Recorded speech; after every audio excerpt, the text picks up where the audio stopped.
All right. So sticking to the capital side, real estate is an asset class that leverage is very like getting loans against the asset is very usual. That's what most people do.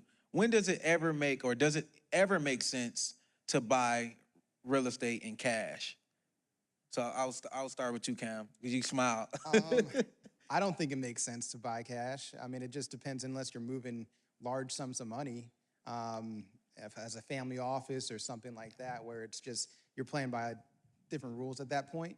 Um, OPM, other people's money, use the bank's money, leverage that to make more. So, I mean, and also a very good metric too that I'm looking at and that my clients are looking at is their cash on cash return. Okay. So on, for instance, like a $500,000 property, if you can come into it with, FHA loan and put down 5%, you're coming into that with what, $25,000 versus buying it all cash, 500 grand.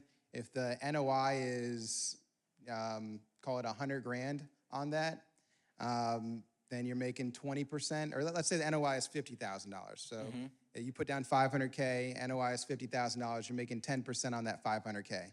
If you come into that deal with 5% down, you put down 25K, you have a loan that you have to service at that point. Let's say it's 6%, so your loan balance is 475K that you borrowed, OPM.